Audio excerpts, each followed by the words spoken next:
మాజీ ముఖ్యమంత్రి వర్యులు వైఎస్ జగన్మోహన్ రెడ్డి గారి పిలుపు మేరకు డిఎస్సి మీద జరిగినటువంటి అక్రమాల మీద చర్చ రౌండ్ టేబుల్ సమావేశానికి ఇచ్చేటటువంటి వైఎస్ఆర్ కుటుంబ సభ్యులు మరియు మీడియా సోదరులు, యువత, మహిళలు, అదేవిధంగా ఉపాధ్యాయులు, యువత అందరూ కూడా ఇచ్చేసారు. అందరికీ కూడా పేరు పేరున ధన్యవాదాలు తెలియజేసుకుంటూ, ఏదైతే ఈ మెగా డిఎస్సి అని చెప్పుకున్నటువంటి ముఖ్యమంత్రి చంద్రబాబు నాయుడు గారు మరియు ఆయన కుమారుడు నారా లోకేష్ గారు ఇది ఒక పెద్ద కుంభకోణంగా కొన్ని వేల కోట్లు దోచుకోవడానికే ఈ డిఎస్సిని వాడుకున్నారు అని ఈ రాష్ట్ర ప్రజలందరికీ గమనానికి వచ్చింది. ఎందుకంటే ఎప్పుడు ఈ దేశంలో ఇటువంటి డిఎస్సి ఇంతవరకు జరగలేదనేది అందరూ కూడా, ఉపాధ్యాయులు కావచ్చు, విద్యార్థులు కావచ్చు, విద్యావంతులు కావచ్చు, యువత కావచ్చు, అందరికీ కూడా ఒక అనుమానం తావిచ్చింది. ఎందుకంటే వీళ్ళు జరిపినటువంటి డిఎస్సి ఏదైతే ఉందో దాంట్లో మెరిట్ లిస్ట్ అనేది ఎక్కడా కూడా డిస్ప్లే చేయకుండా, కనీసం మెరిట్ లిస్ట్లో ఎవరు వచ్చారు, లాస్ట్ లిస్ట్లో ఎవరున్నారు, కనీసం ఎవరికి ఉద్యోగం వస్తుంది, ఎవరికి ఏ కారణంగా ఉద్యోగం రావట్లేదు అని కూడా తెలియకుండా వాళ్ళకు నచ్చిన వాళ్ళకి ఏదైతే ఈ 16,000 పోస్టుల్లో తూతూ మంత్రంగా నామం మాత్రమే ర్యాండంగా ఒక 10-20% మందికి ఉద్యోగాలు ఇచ్చి మిగతా 70-80% దాదాపు ఒక 3,000 కోట్ల రూపాయలు కుంభకోణం జరిగింది అని కూడా అనుమానం ఈ రాష్ట్ర ప్రజలకు వస్తా ఉంది. ఎందుకంటే దీన్ని ఒక పక్క పేపర్ లీక్ అని ప్రకటించారు. ఈ పేపర్ లీక్ ప్రకటించిన దానికి కూడా కారణం ఈ కుంభకోణం బయటికి రాకుండా, రేపు పొద్దున్నే ఏదైనా ఇంత డబ్బులు తీసుకొని పోస్ట్ ఇచ్చారని బయటికి రాకుండా రేపు పొద్దున్నే సిబిఐ దర్యాప్తులో బయటపడినా, లేదు ఇది పేపర్ లీక్ వల్ల వాళ్ళకు ఉద్యోగాలు ఇచ్చామని చెప్పుకోవద్దని దారి మళ్లించడానికి ఇవన్నీ కూడా ముఖ్యమంత్రి కొడుకు నడిపేటువంటి ప్రసంగం లాగా కనిపిస్తుంది కూడా మీకు తెలియజేస్తా ఉన్నా. ఇది కేవలం పేపర్ లీక్ ఒకటే కాదు, దీని వెనక కుట్రతోనే పెద్ద కుంభకోణంగా 3,000 కోట్లు డబ్బులు రూపంగా చేతులు మారాయన్నదే ఈ రాష్ట్ర ప్రజలకు అనుమానంగా ఉంది కూడా తెలియజేస్తున్నాం. ఎందుకంటే అందరూ కూడా గమనించాలి, సాక్షాత్తు ఒక ఉద్యోగం కావాల్సినటువంటి వ్యక్తి ఫోన్లో మాట్లాడేటువంటి సంభాషణ ఈ రాష్ట్ర ప్రజలందరూ కూడా చూశారు. అతని మీద ఫోన్లో మాట్లాడినటువంటి వీడియోలు కానీ మనం అందరూ కూడా చూసాం. ఎంత డబ్బులు మాట్లాడుతున్నాడు ఏమి అనేది దాని మీద నామ మాత్రమే కేసు కట్టారు. అంటే ఇంత జరిగినా దాని మీద కేసు కట్టలేదు, కేసు కట్టినా అతను అరెస్ట్ చేయలేదు. అంటే మతలబ్ ఏంటి? విద్యాశాఖ మంత్రి ఖచ్చితంగా రాజీనామా చేయాలి, సిబిఐ ఎంక్వైరీ జరిగిన తర్వాత నువ్వు ఏదైతే నిజాయితీ పరుడని సర్టిఫికేట్ సిబిఐ అధికారులు ఇస్తే ఆ రోజు మళ్ళీ నువ్వు మంత్రిగా కొనసాగచ్చు, అంతవరకు నువ్వు రాజీనామా చేయాలి. ఎందుకంటే ఇదంతా తతంగం ఎలా జరిగింది?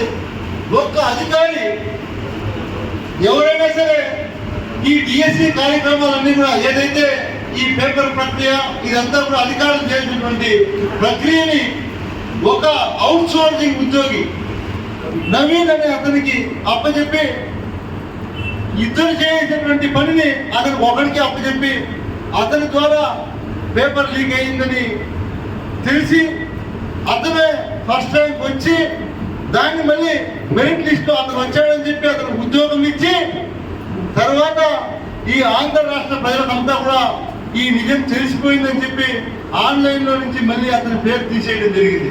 ఇది వాస్తవమా కదా? కొంతమంది ఎల్లో మీడియా లబలబలబా నోరు కొట్టుకుంటాయి. ఇవన్నీ కళ్ళు దొబ్బినాయా ఈ ఎల్లో మీడియాకి ఇప్పుడు అడుగుతా ఉన్నా. ఏ ఒక్క ఎల్లో మీడియాలో అయినా డిఎస్సి అక్రమాల గురించి ఈ రోజు వరకు ఇవన్నీ వేశారా? వేయలేదు. ఎందుకంటే వీళ్ళు పూర్తిగా ఈ ఎల్లో మీడియా ఆ ఎల్లో బ్యాచ్కి సొత్తుగా పనిచేస్తా ఉంది అనేదానికి ఇది ఒక పెద్ద నిదర్శనం కూడా తెలియజేస్తా ఉన్నా. ఆ నవీన్ అనే అతను పేపర్ లీక్ చేశాడు, లేదా అతనే కాపీ చేసి ఫస్ట్ ర్యాంక్ వచ్చింది. కనీసం అతని మీద కేసు పెట్టారా?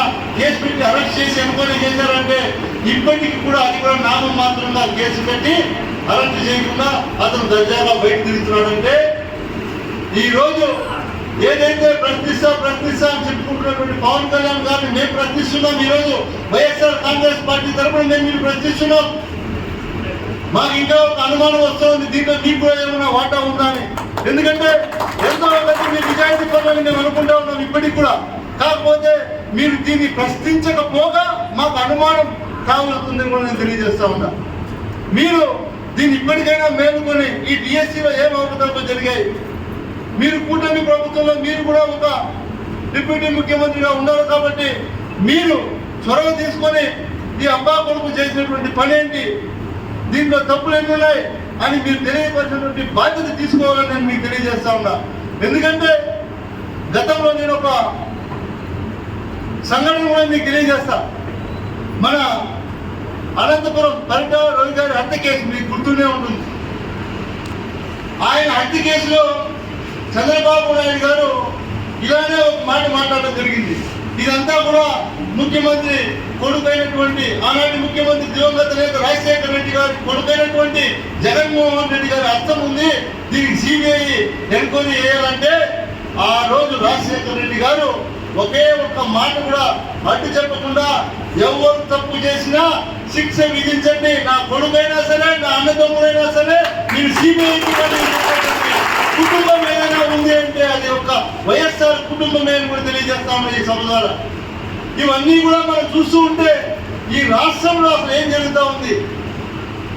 వీళ్ళు ఎన్నికల ముందు ఇచ్చినటువంటి హామీ అంటే తొందరగా దొక్కి ఏదో చూస్తూ మంత్రులుగా పరిపాలన చేస్తూ అటు పక్క అమరావతి అంటున్నారు. అమరావతిలో చూస్తే 99% అవినీతికి పడుతున్నారు. అక్కడ ఉన్నటువంటి రైతుల బాధ మనకి ఇప్పుడు తెలుస్తూనే ఉంది. ఇక్కడ నిరుద్యోగులకు ఇస్తున్నామన్నటువంటి నిరుద్యోగ వృత్తి ఇవ్వలేదు. ఎన్నికల సమయంలో ఏదైతే ఇస్తామని చెప్పారో ఒకే ఒక్క యువత కూడా నిరుద్యోగులు ఎవరైతే ఉన్నారో వాళ్ళు ఎవరికి కూడా నిరుద్యోగ వృత్తి ఇంకొకటి ఇచ్చినటువంటి దాఖలాలు లేవు. ఎక్కడైనా ఇచ్చారా? మీరు సూపర్ 6 హామీలు అని చెప్పారు. ఏ సూపర్ 6 ఏమన్నా ఏ కుటుంబానికైనా అందిగా? సరే, వైఎస్ఆర్ కాంగ్రెస్ పార్టీ వాళ్ళకు దేవుడు వెళ్తా కనీసం షర్ట్లు చింపుకొని కష్టపడినటువంటి తెలుగుదేశం కార్యకర్తలుగా వచ్చిందని నేను అడుగుతాను ఈ సభలో. ఈరోజు వచ్చిందే పోనీ న్యాయమైన ఇది? ఆ రోజు జగన్మోహన్ రెడ్డి గారు కులం చూడం, మతం చూడం, ప్రాంతాలు చూడమని చెప్పి మా చేతిలో అందరికీ ఊడికి చెప్పించాడు ఆ రోజు మా ముఖ్యమంత్రి జగన్మోహన్ రెడ్డి గారు. తెలుగుదేశం ప్రతి కార్యకర్త ఇంటికి కూడా పోయి మేము అన్ని పథకాలు ఇచ్చేసినటువంటి ఘనత మన జగన్మోహన్ రెడ్డి గారు. ఈరోజు పరిస్థితి చూస్తే రాష్ట్రంలో ఏమీ చేయకపోగా అన్ని కుంభకోణాలు మొత్తం దోచుకుంటూ ఈ రాష్ట్రంలో మద్యం ఏర్లై పారుతా ఉంది. ప్రతి గ్రామంలో ప్రతి రోడ్లలో కూడా నేను ఈ సభలో తెలియజేస్తాను. మీరు నన్ను చూస్తే గంగవరం మండలం చిన్నూరు గ్రామంలో సునీత అనే ఒక మహిళ స్వచ్ఛందంగా బయటకు వచ్చి అధికారుల మీద కంప్లైంట్ చేసింది. అంటే వాళ్ళకి ఏమైపోతామని ప్రజలకే చూసి ఎంత బాధతో తిరగబడింది ఆ మహిళ మీరు గమనించండి. దీంట్లో ఎవరి ప్రమేయం లేదు. మనం అందరం కూడా వీడియో ద్వారా చూసాం. అంటే విడిగా చెరువుల్లో ఇసుక ఎత్తేసారు, ఇండ్ల పక్కన మట్టి ఎత్తేస్తున్నారు, రాకపోకలు కూడా ఇబ్బంది కలిగిస్తున్నారు అని చెప్పి ఆమె రెవెన్యూ అధికారులకు చెప్తే రెవెన్యూ అధికారులు పట్టించుకోకపోతే ఆమె నేరుగా పోలీస్ స్టేషన్ పోయి రెవెన్యూ అధికారుల మీద కంప్లైంట్ ఇచ్చింది. అంటే అసలు ఈ వ్యవస్థ ఏ పని చేస్తామని చంద్రబాబు నాయుడు గారు అడుగుతామని గుర్తుపెట్టుకోండి. ఒకటి ఈ రాష్ట్ర ప్రజలు గమనించాల్సింది ఒకటే, మనం మంచి పరిపాలన అందించినటువంటి జగన్మోహన్ రెడ్డి గారిని కోల్పోయి ఈ 2 సంవత్సరాలు ప్రజలు పడుతున్నటువంటి అగచాట్లని స్వచ్ఛందంగా వాళ్ళే తెలుసుకున్నారు ఈ 2 సంవత్సరాలు. ఎందుకంటే జగన్మోహన్ రెడ్డి గారు అధికారంలో ఉన్నప్పుడు ప్రజలు ఎంత సంతోషంగా ఉన్నారు. ఆ రోజు 5 సంవత్సరాలు పరిపాలన చేస్తే అబ్బా కొడుకు సోకాల్ టీడీపీఓ నాయకులు అందరూ కూడా జగన్మోహన్ రెడ్డి గారు అప్పు చేసేసాడు, బీహార్ అయిపోతుంది ఈ ఆంధ్ర రాష్ట్రం ఉన్నారు. జగన్మోహన్ రెడ్డి గారు 5 సంవత్సరాలు అప్పు 3 లక్షల కోట్లు చేస్తే చంద్రబాబు నాయుడు కొడుకు మన పవన్ కళ్యాణ్ గారు కూటమి ప్రభుత్వంలో ఈ 2 సంవత్సరాలకే 3 లక్షల కోట్లు చేశారు అప్పు. అంటే ఈ ఎల్లో మీడియా కనిపించట్లేదు అని అడుగుతా ఉన్నా. ఎల్లో మీడియాను కూడా నేను సభ ద్వారా ఎందుకు మీరు ప్రజలకు ఇవన్నీ కూడా వాస్తవాలు తెలియపరచట్లేదు? కొంతమంది అయితే మీడియా సోదరులు మరీ మోసంగా తయారయ్యారు. వైఎస్ జగన్మోహన్ రెడ్డి గారు చేసినటువంటి మంచి చెప్పకపోగా ఈరోజు కూడా ఆంధ్ర రాష్ట్ర ప్రజలకు చెడ్డ జరుగుతూ ఉంటే తెలుగుదేశం పార్టీకి భజన చేస్తున్నారే, అది మీకు మంచిదవుతుందని నేను అడుగుతాను ఈ వేదిక ద్వారా.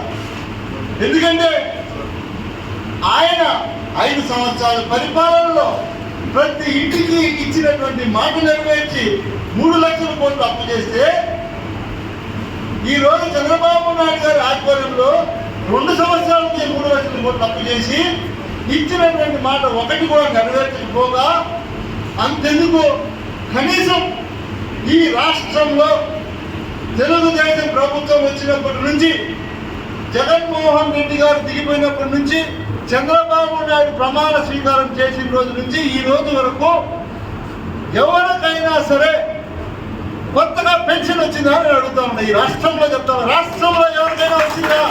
ఒకే ఒక పెన్షన్ ఇచ్చారా? కొత్త పెన్షన్ ఒక్కటి ఇవ్వలేదు, గుర్తుపెట్టుకోండి. ఎంత మోసం, ఎంత దగ! మీరు చేస్తున్నటువంటి ప్రతి అవినీతి కూడా ఇంకా మీకు ఏదైతే ప్రభుత్వం ఇప్పటికే 2 సంవత్సరాలు పూర్తి, 3వ సంవత్సరంలో కూడా సగం అయిపోయినట్లే గుర్తుపెట్టుకోండి. ప్రజలు ప్రతిదీ గమనిస్తున్నారు. ప్రజలే స్వచ్ఛందంగా రోడ్లోకి వచ్చే పరిస్థితి మీరు తీసుకొస్తున్నారు. ఎందుకంటే లాస్ట్కి ఇప్పుడు ఏం చేస్తున్నారంటే మేమేదైనా మాట్లాడితే వాళ్ళు రాజకీయ లబ్ధి కోసం మాట్లాడతారని మళ్ళీ మా మీద తిరగబడి మాట్లాడుతున్నారు. మాట్లాడితే ఎవరో ఒక 10 గ్రాములు బయట ఇచ్చి వేరే సబ్జెక్ట్ మాట్లాడిస్తారు మళ్ళీ మా మీద. మేమేం మాట్లాడుతున్నామో దానికి సమాధానం చెప్పడం, వాడు ఏదో ఒక నోటికి వచ్చి మాట్లాడేసి పోతా ఉంటాడు. అంటే దొంగ తిరుగుడు ఎన్ని రోజులు మీరు చేయగలుగుతారు? ఇది ప్రజలు ప్రతిదీ గమనిస్తున్నారు. ఈరోజు ఖచ్చితంగా మీరు ఇలానే ఉంటే, మీ కుమారుణ్ణి ఇలానే చేస్తే చంద్రబాబు నాయుడు గారు ఖచ్చితంగా ఈ పాపాలన్నిటికీ కూడా దగ్గరలో శిక్ష పడే సమయం వస్తుంది. కాబట్టి మీరు ఏదైనా నిజాలు తేల్చాలంటే ఫస్ట్ మీ కుమారుడిని రాజీనామా చేసి సిబిఐ ఎంక్వైరీ చేసి అప్పుడు ఆ ఎంక్వైరీలో తేలితే ఈయన నిజాయితీ పనులంటే ఆయన మంత్రి స్థానంలో మళ్ళీ కూర్చోబెట్టండి. అంతవరకు ఆయన రాజీనామా చేసేంత వరకు ఈ ఉద్యమం ఆగని ఈ రాష్ట్రంలో కూడా తెలియజేస్తూ ఇక్కడికి ఇచ్చేటువంటి అందరికీ కూడా ప్రత్యేకంగా ధన్యవాదాలు తెలియజేస్తూ 6వ తేదీ, 7వ తేదీ, 8వ తేదీ, 9వ తేదీ పట్టణంలో మన రిలే నిరాహార దీక్షలు ఉన్నాయి. అదేవిధంగా 10వ తేదీ మనం గుండుబాయి నుంచి బజార్ వీధిగా మనం మార్కెట్ దగ్గర ఉన్నటువంటి వైఎస్ఆర్ విగ్రహం దగ్గరికి ర్యాలీగా అందరూ కూడా వెళ్ళాలనుకుంటున్నాం. వైఎస్ఆర్ కుటుంబ సభ్యులందరూ కూడా పాల్గొనాలి. మీరు ఏదైతే ఆ రోజు 2 వీలర్లో కార్లో వచ్చే వాళ్ళందరూ కూడా ముందుగా అన్నీ కూడా మార్కెట్ దగ్గర పెట్టి తర్వాత అక్కడి నుంచి వెహికల్లో ఇక్కడికి వచ్చి గుండుబాయి దగ్గర నుంచి మనం ర్యాలీగా వెళ్ళి ఆ ర్యాలీని విజయవంతం చేయాలని కూడా మిమ్మల్ని అందరినీ కూడా కోరుకుంటూ సెలవు తీసుకుంటాము.